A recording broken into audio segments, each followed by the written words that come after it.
welcome back to the Red Elevator. For those of you that are new, welcome to our community. We talk about elevating and creating a beautiful space and a beautiful home week after week. And we also have a vlog channel, which will be listed in the description section. Today, do you guys know that feeling when you step into a home and it just feels elevated? Perhaps you should look around. This is my new flip project. Well, it's not always about expensive furniture or renovations. It's about really refined design choices. And as a designer, I can definitely tell you that the homes that feel custom and high-end often rely on the subtle things. And today, I am going to be spilling all the tea and talking about the 7 most elevated design strategies that I have come up with especially for you guys that you can start using immediately, and you don't even have to remodel your home. How about that?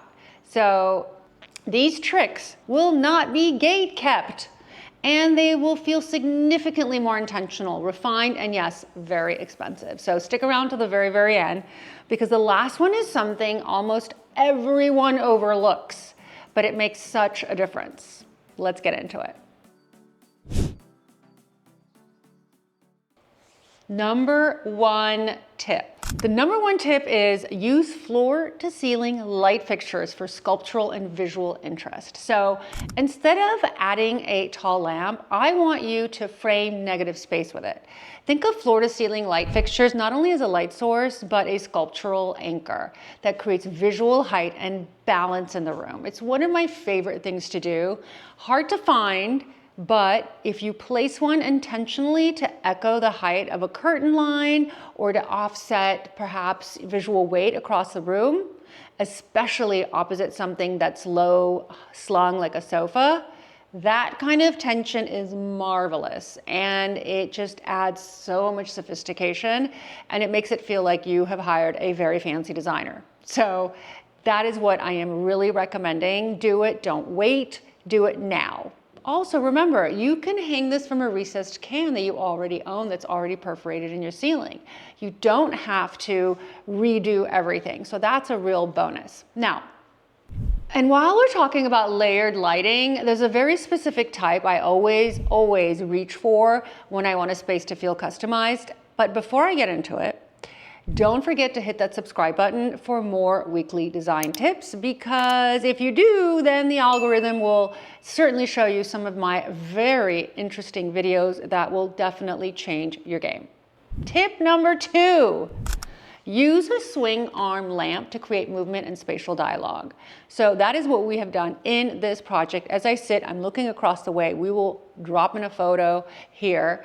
And a swing arm lamp isn't just functional, it introduces movement and directional energy in a room. And it also looks very sculptural. It also looks like art, and it fills a void. So above a console is a great idea. In this house, we did it, as you can see, next to a sofa.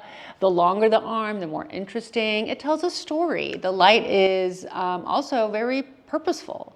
So choose a finish that contrast softly with your wall, or you can do a high contrast finish like we did in black, which looks amazing. And what makes this work is not just the fixture itself, but its ability to bridge from function in a very, very spatially aware way. Okay, now here's where we get into the subtle sculpting of space, because design isn't just about what's obvious, it's also about what's not obvious in a way, and what's intentionally placed.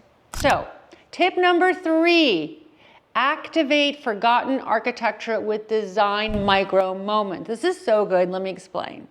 So blind spots in your home, like empty corners, narrow passageways, or that awkward space beside a cabinet, are gold mines for adding subtle but powerful charm. I am obsessed with these subtle little moments. Right here to my right, which we're gonna pop in, there was maybe a 10-inch space, a 10-inch drywall space between 2 windows.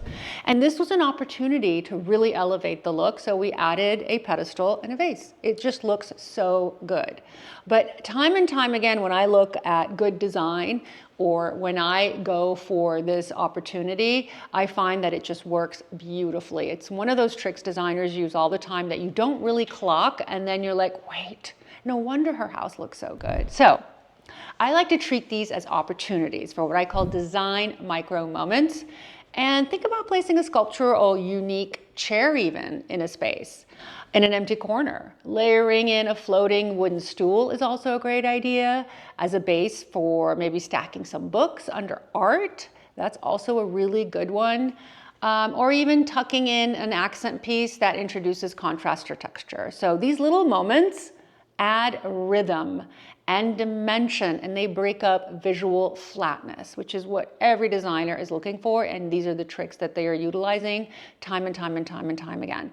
I love putting a little tiny piece of art, maybe at the end of a corridor intentionally, and then perhaps a large sculpture next to it, and just creating this just wow moment, which you could do with items you've sourced from a flea market. I kid you not. So when every inch of space feels considered, even the in-between zones, it gives your home that curated, layered look that always reads as high-end. Speaking of thoughtful placement, let's talk about hanging art in a way that feels collected, not store-bought, which is terrible. So if you like specific tips for your space, remember that you can always book a Zoom consultation with me. I have debunked so many myths that you guys have brought to me. I have reimagined a lot of your spaces. Together we have come up with color schemes and layouts, and it's been really, really fun getting to know each and every one of you. And I love you guys. I love meeting you. So if you have a dilemma of any kind, or you just need advice, perhaps you can't choose between 2 sofas or 2 desks or whatever it may be, I am just a Zoom consultation away. We can get on a Zoom call for just 25 minutes or even longer. All you have to do is click the link in the description section. My Zoom calendar pops up, and next thing you know, we're one-on-one having a call. Tip number 4, my angels. Guys, I have to say that I am giving away probably some of the biggest design secrets. So I just hope that you guys implement them, and sound off if you're going to implement any of these, because I just can't wait for you guys to do this and then to turn around and say, oh my God, it works so well. So I'm really excited about this. So tip number 4 is one of my favorites. It's literally mounting special things, either tapestry or art with a visible rod or some kind of hardware that is very chic. Now you can fake it. You can just mount the wall art on the wall like you normally do, and then you can add the European hardware or some kind of beautiful chain or something that really says this home is elevated. And the materiality of the mounting, whether it's brass or iron, becomes part of the story. It introduces shadow lines, texture, rhythm, and guess what? Bonus, it's a stunning solution for oversized art or oddly shaped walls where traditional frames, really fall flat. Now that we've been layering in art and object, let's bring cohesion to your space in one of the most refined ways possible. Are you ready for this one? Tip number 5. Okay, so tip number 5 is my favorite trick. I have been using this trick since the beginning of my career, since actually before I even had a career, I was doing this. And it is something that is very much overlooked and always dismissed. And it's about monochromatic rooms. The reason it works is that you are intentionally putting the same color, but in 800 different shades, one on top of the other, through layerings, through materiality. Say your base is a warm gray. So introduce perhaps a grayish color in a linen or a suede or in a metal, and polished stone, for example, in that colorway. The result is a space that reads as calm, elevated, and restrained without being flat. So this kind of restraint is powerful. It looks very expensive. It feels composed, and it's really just not chaotic. This is great for a bedroom. My bedroom is monochromatic, and I love it, and I love the layering effect of it. It could be 5 different variations of the same color as well. So it could be a light, for instance, if you love peach, let's say. So it could be a very, very, very light, subtle peach, but you can take it all the way up to sort of a stronger peach color. That's still monochromatic. It has contrast, but it's just perfect. And guess what? You are not going to make a mistake with your colors, because if it's peach, guys, and peach on peach on peach works, or green on green on green, or any color that you love. And it's very hard to make a mistake when you're doing it this way. But by the way, since so many of you asked, today I am wearing an outfit from Helmut Lang. I have to say, they're one of my favorite designers. I'm always grabbing and gravitate towards Helmut Lang. Anyway, my top is a beautiful vest that ties in the back, which I think is so adorable. The jeans that I'm wearing are balloon, they're comfortable, the shape is great. I will also link the sizes of what I'm wearing so that you guys can compare. I am 5'8". A lot of people ask what my height is so that you guys can compare as well. My shoes I have these in a different colorway, but now I got them in silver because I love them so much. So my shoes are Tory Burch. Speaking of layers, here's one of the boldest, most high impact upgrades that you can make with 0 renovation required, okay? Are you guys ready for 6? Can you believe we're almost out of these tips? So we have 1 left before the end. You don't want to miss the last one.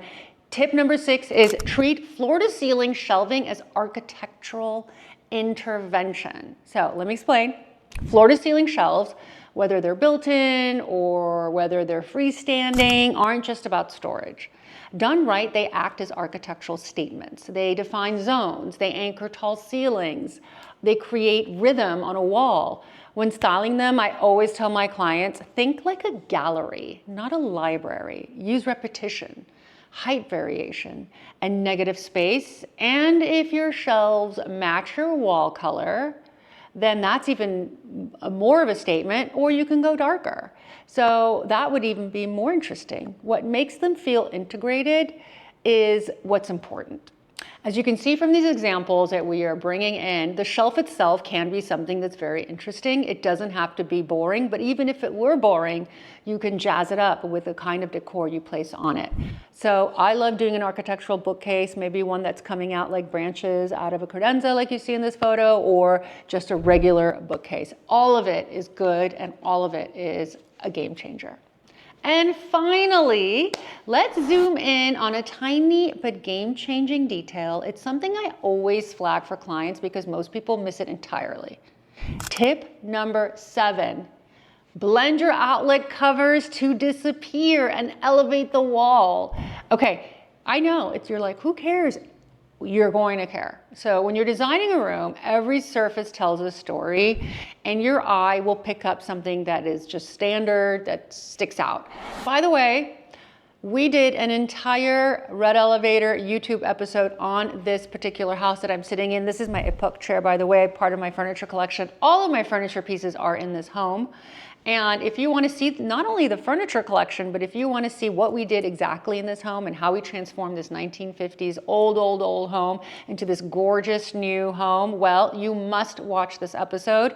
It will be, now if you haven't subscribed, this would be the time to subscribe. Ring the bell so that you don't miss this episode. I share a lot of what we did to transform this space, and you guys will definitely want to take advantage of a 2-year project that we brought to life.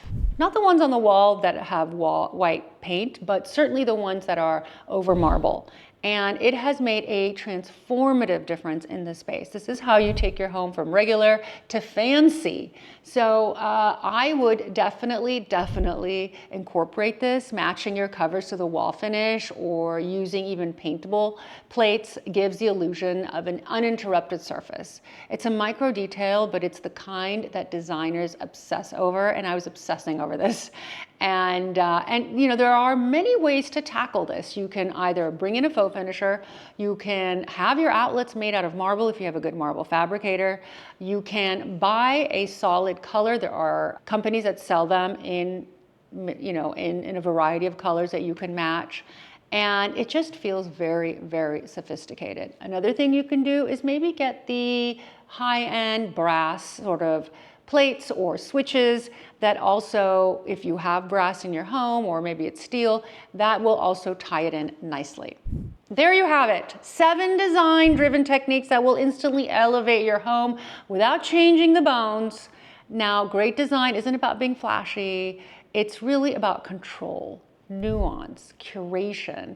And once you start seeing your space through that lens, everything changes. You will love walking around at night when the lights are on and you're seeing all of these small details come together.